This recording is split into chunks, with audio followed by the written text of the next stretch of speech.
šiandien kalbėsiu apie iššūkius, kuriuos mūsų savivaldybei teko įdiegti, diegiant STEAM turinį mūsų mokyklose. Norėčiau pradėti nuo to, kad užduoti jums klausimą. Ką darytumėt, jeigu rastumėt rožinę servetėlę ant savo darbo stalo? Tikriausiai padėtumėt ją į vietą, galbūt pagalvotumėt, kad kas ir kodėl ją čia paliko. O kaip jums atrodo, ką darytų vaikai, mokiniai, radę rožinės servetėles ant savo suolų? Jūs tikriausiai net nepagalvojate apie tą dalyką, kurie iš tikrųjų padarytų. Galbūt jie suglamžytų į kamuoliuką, pradėtų žaisti krepšinį. Galbūt jie pabandytų užsidėti kaip kepurę. Gal pabandytų išlaikyti ore kuo ilgiau. Gal išlankstytų origami lėktuvėlį. Gal tiesiog pavalytų stalą. Ir tikriausiai ne vienas iš jų užsirašytų vardą kur nors kamputį. Mano servetėlė. Nes vaikai iš prigimties yra labai kūrybiški. Taip pat jie yra smalsūs, tyrinėjantis, entuziastingi, aktyvūs ir labai, kokios raidės trūksta? Motyvuoti. Tokie jie ateina pas mus į mokyklą. Bet su metais bėgant mokykloje, sėdint, ta motyvacija, sutikit, kažkur pradeda tirpti. Ir mes vis dažniau girdime klausimą. Ir ką man to gyvenime reiks? Taip atsitinka todėl, kad tas rožinės servetėles pakeičia vadovėliai, pratybos, uždaviniai, teorijos, formulės, kurios dažnai yra atitrūkę nuo realaus gyvenimo. Tai galima išspręsti diegiant STEAM ugdymą. Nes STEAM yra apie realias gyvenimo problemas, jų sprendimą, apie pritaikymą žinių, formulių, teorijų ir taip toliau realiam gyvenime. Ir pritaikant, taikant visas tarpdisciplininės žinias, visas absoliučiai, kurie vaikai įgijo mokymosi metu. Ir tai darant kūrybiškai. Pavyzdžiui, mokydamiesi apie šviesą ir šešėlius, vaikai galėtų tyrinėti, o kurgi mokytojai pasistatyti automobilį karštą vasaros dieną. Reali problema visiems. Taip?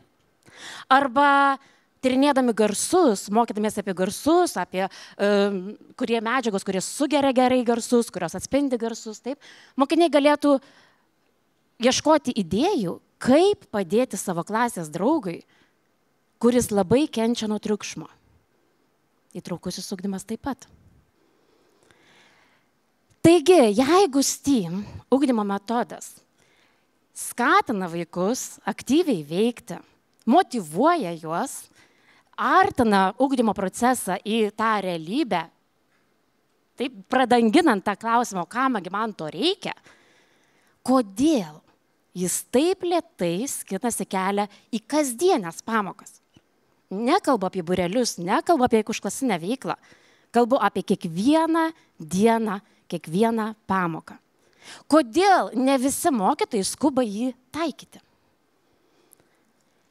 Atsakymo į šitą klausimą ieškojame kartu su Druskininkų savivaldybės STEAM komanda STEAM dirbtuvių metu, nes mūsų pagrindinis TUM projekto tikslas STEAM srityje yra STEAM projektai ugdymo turinio dalis.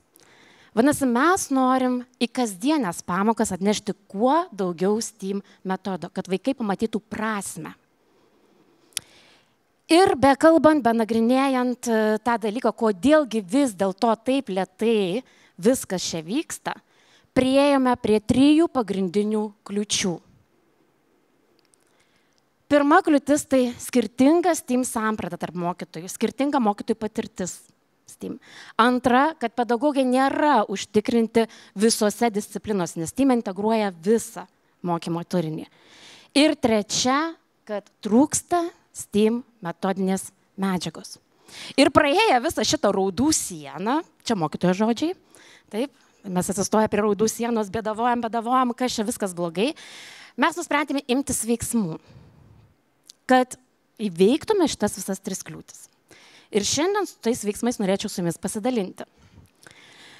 Tai pirmiausia, ką mes padarėm, tai mes išsigryninome STEAM sampratą. Ką tai reiškia mums STEAM?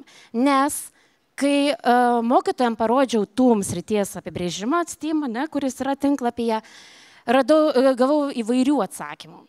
Vieniems tai buvo STEAM integruotos tiesiog pamokos, dailė kartu su biologija. Kitiems STEAM buvo praktiniai laboratoriniai darbai, tiesiog eksperimentas kažkoks atliktas, jau STEAM. Dar kitiems tai buvo technologijų kažkoks rezultatas. Na, padariau kažkokį darbelį, ir va čia jau yra STEAM.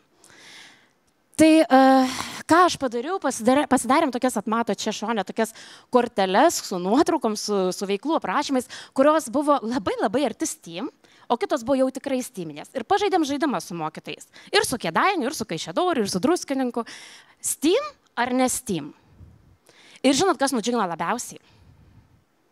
Kad mokytojai bedėliodami tas korteles STEAM ar ne STEAM, patys pradėjo siūlinti tom nelabai STEAMiniam veiklom, kaip jas pastiminti. Ir ką pridėti, ir kaip padaryti, kad STEAM veikla būtų STEAM. Pavyzdžiui, suklijuotas robotukas tiesiog stovintis, iš kartono dėželių. Labai gražus dailės darbelis. Tikrai jų reikia, nesakau, kad jų nereikia. Bet jeigu tas robotukas galėtų judėti arba mirkyti arbatą kokią nors maišelį, čia jau būtų STEAM. Arba tiesiog išcentruoti svorio centrą ant vienos kojos, jau čia irgi būtų labiau STEAM. Tai džiugu tai, kad mokytojai tai pradėjo matyti ir apie tai pradėjo kalbėti. Ir mačiau, kad jiems pasidarė aiškiau, kas yra STEAM ir kas ne STEAM, per tokią labai paprastą žaidybinę veiklą. Ir to pasakoje atsirado va čia lentelė, ar veikla yra STEAM, kad mokytojai greičiau tiesiog pasitikrintų, sudėtų varneles, pamatytų, kiek tų varnelių yra, jų daugiau ar mažiau, ir kur varnelės nėra, gal galima kažką pataisyti ir pastyminti tą pamoką, kad vaikai gautų kuo daugiau pridėtinės vertės ir kad tas STEAM tikrai netaptų žaidimu, o taptų mokymuose. Antra problema, kuri iškilo, tai buvo mokytojų neužtikrintumas kitose disciplinose, ypač technologijų ir inžinerijos srityse. Ta sprendėm kursų, stažuočių ir dirbtuvių metu, STEAM dirbtuvių metu. Nes, kai patys mokytojai pasakė, po 2 stažuočių, 2 dienų, 2 stažuotės, viena Klaipėdoje, kita Kaune, geriau vieną kartą pabandyti ir patirti, negu 100 kartų išgirsti. Taigi džiugu, kad stažuočių refleksijų metu mokytojai jau sakė, o aš tai pabandysiu, mes matėm šitą, padarom kartu, gerai? Padarom. Žodžiu, jau mokytojai prisigaudė idėjų ir tai įgyvendina savo pamokose. Ir labai norėčiau nuvažiuoti į Šiaulius, va į tą STEAM stovyklą, kur ten buvo, čia yra jėga. Aš manau, kad tą, ką Kristina pasakojo, mokytojai tikrai labai norėtų tą patirti ir tame padalyvauti. Ir tai yra tikrai geriau negu 100 paskaitų apie STEAM. Ir turėdami omenyje tą, mes irgi planuojame stažuoti į Marijampolės STEAM centrą, nes mūsų įkūrimos 3 laboratorijos atliepia labai laboratorijos, kurios yra STEAM Marijampolės centre - medijų, robotikos ir inžinerijos ir gamtamokslinės. Tai laukiam tos patirties ten dar, kuri bus. Na ir trečia, tikrai opiausia problema ir pati didžiausia problema, sutikite, yra metodinės medžiagos trūkumas. Mes neturim STEAM vadovėlių. Mes neturim STEAM pamokų planų. Internete randamos idėjos irgi dažnai reikia perfiltruoti per tą STEAM ar ne STEAM filtriuką, kad tikrai tai būtų ne tik dailė ir darbelis arba 2 integruotos pamokos, bet ta tikra pridėtinė STEAM pamoka.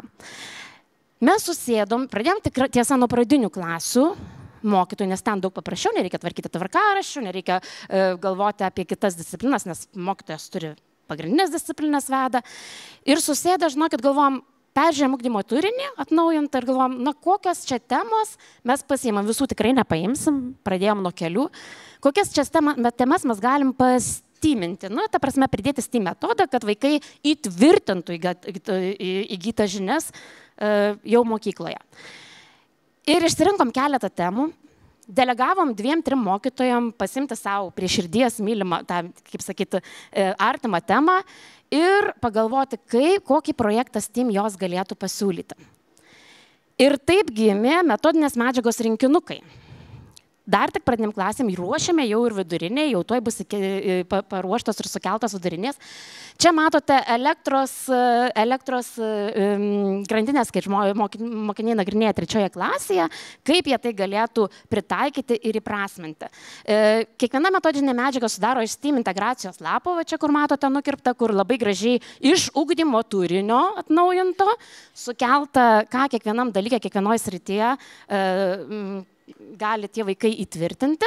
Taip pat yra veiklos planas, kurio čia nekėliau, nes labai detalus, pamokos planas arba ne pamokos, o kelių pamokų, nes STEAM veikla dažniausiai nesibaigia vieną pamoką. Taip.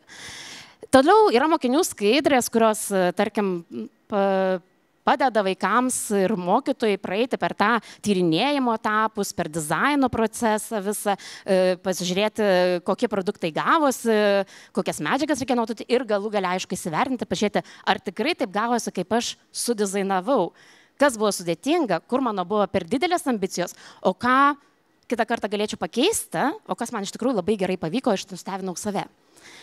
Pasirinkau šitą projektą parodyti jums neatsitiktinai, dar tiesą pamiršau paminėti, kad yra ir mokinio lapai, kur vaikai tą visą dizainą gali parodyti, medžiagą surašyti, refleksiją parašyti. Pasirinkau šitą neatsitiktinai, nes tą projektą viena mokytoja taip užsidegė, kad jinai ėmėsi įvykdyti. Projektas buvo iš tikrųjų kalėdinis, sprendžiant problemą, kaip užžiebti eglutę, jeigu šalia nėra elektros, kaip ją papuošti žaisliukais, integruojant elektros grandinę. Bet mokytoja pasuko truputėlį kitokiu kampu, kadangi tai buvo vasara, ir sugalvojo, vaikams būna baisu užmigti naktį, taip? Tai pasidaryti tokį šviečiantį draugelį, kurį apsikabins ir tau bus smagu, jauku miegoti. Ir man matot vaikų darbus, ten matot išnaudotą mokinio lapą, kur vaikas piešė savo galutinę idėją, rašė, ko jam reiks, piešė, kur bus integruota elektros lemputė, diodas, kaip jis ją integruos. Ir žinoma, sužinojo, kad paprastas siūlas, taigi elektros nepraleidžia. Pritaikė žinias, koks turi būti siūlas, kad ta lemputė užsižiebtų. Ir tikrai visi dabar vaikai žino, kad elektros grandinė, kad šviestų, turi būti uždara. Neturi būti plyšių. Tai va, žiūriu, laikas senka. Čia tikrai ne vienas dalykas, ką tu gali padaryti su elektra ir kaip ją įprasminti.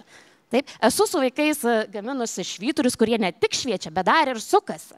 Ir dar pagalvojau, kad galima juos išprogramuoti, kodėlgi ne? Kad jie suktųsi tam tikrų greičių. Galima užprogramuoti ir kad suktųsi apžvalgos ratas. Taip. Ir pabaigai, apibendrinant, noriu pasakyti, kad visas šitas 3 kliūtis, problemas galima įveikti susitarus, kas mums yra STEAM, pastiprinus mokytojų kompetencijas, geriausia tai padaryti, neišgirsti, kad mokytojai patys darytų, ir bendrai kurti. Mūsų visus sukurtus planus kviečiame išbandyti Druskininkų švietimo centro puslapyje, STEAM polapyje, kuris irgi atsirado kaip šio projekto dalis. Ir čia sukėlėm, čia matos tik 1 klasės, bet yra ir 2, ir 3, ir 4, atsiras ir daugiau. Kviečiame išbandyti ir palikti mums atsiliepimus. Tai tiek.